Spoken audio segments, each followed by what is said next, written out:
একদা বিরোধীদের রাজনৈতিক দলের মিটিং মিছিল থেকে একটা খুব মজার স্লোগান উঠত, পুলিশ তুমি যতই মারো মাইনে তোমার 112। অর্থাৎ পুলিশ তুমি যতই অত্যাচার করো না কেন তোমার বেতন বাড়বে না। কিন্তু এখন পুলিশ তো মারছেই বিরোধীদের আন্দোলন বা বিরোধীদের জমায়েতে, কিন্তু তার সঙ্গে সঙ্গে একটা সামান যাচ্ছে বাড়িতে। খামে মোড়া সেই সামানে থাকছে মামলার চিঠি। প্রথমে থানায় আসতে হবে, থানায় এলে পুলিশের হুমকি ধমকি তো আছেই, তার সঙ্গে দীর্ঘসূত্রিতা রয়েছে মামলার। বছরের পর বছর তারিখ পে তারিখ মামলা লড়ে যেতে হবে বিরোধী রাজনৈতিক দলের কর্মীদের। কেন?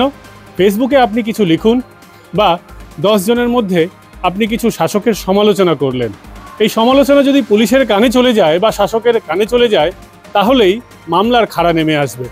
এমতাবস্থায় বিরোধীদের অভিযোগ, পশ্চিমবঙ্গে ফ্রি স্পিচ, খোলামেলা কথার বা শাসকের সমালোচনার জায়গা ধীরে ধীরে কমে আসছে।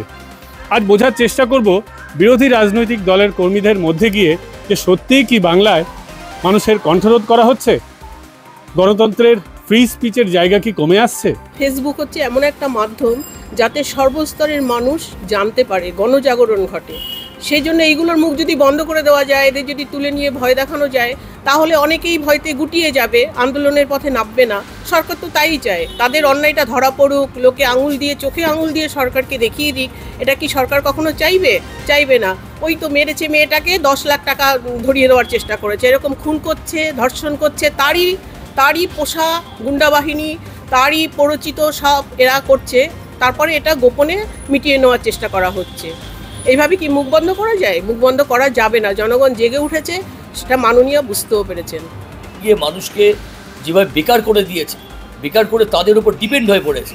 আজকে প্রতিটা মানুষ কম বেশি চাকরি ক্ষেত্রে বলুন, পড়াশোনার ক্ষেত্রে বলুন, ব্যবসার ক্ষেত্রে বলুন, সব জায়গায় তারা যদি যা বলবে, তাদের আঙুল যা উঠাবে তাই নামবে। সেই জায়গায় দাঁড়িয়ে থেকে এখন অনেক মানুষ ইচ্ছা থাকলেও প্রকাশ করতে পারছে না, কিন্তু এখন মানুষ নেমে গেছে।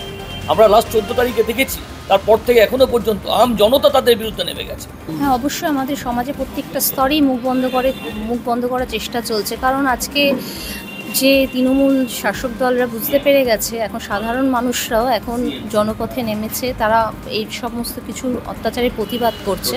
সেজন্য এরা চাইছে এটাকে পুরোদমেই বন্ধ করে দেওয়ার। জরুরি অবস্থা অনেকদিন ধরেই হওয়ার ব্যাপার। ভারতীয় জনতা পার্টি সেটা চায় না, চায় হচ্ছে গণতান্ত্রিকভাবে মানুষ যাতে তার স্বাধীনতা পায়। একটা সময় দেখা যাবে হয়তো সেই জায়গাতে যে যাচ্ছে এই পশ্চিমবাংলা। রাজ্য সরকারের ল অ্যান্ড অর্ডার দেখার কাজ কম করছে, বরং দলের ক্যাডার হিসেবে বেশি কাজ করছে। কিভাবে চোর, দুর্নীতিবাজ, গুন্ডা, যারা এই সরকারের অংশ, তাদের কিভাবে প্রোটেক্ট করতে হবে, তাদের বিভিন্ন ভুল কীর্তিকলাপগুলোকে কিভাবে ঢাকা দিতে হবে, কিভাবে তাদের সাম্রাজ্য বাড়ানোর, অন্যায়ভাবে বাড়ানোর যে প্রক্রিয়া, সেটাকে কীভাবে ফ্যাসিলিটেট করতে হবে, সেটারই কাজ করছে পুলিশ। তো আর law and order enforcing agency নেই এই স্টেটে। বন্ধুরা, এই ভিডিও আপনাদের কেমন লাগলো আমাদের কমেন্ট করে জানাতে পারেন। এই ভিডিও ভালো লাগলে লাইক, শেয়ার অ্যান্ড সাবস্ক্রাইব করতে ভুলবেন না।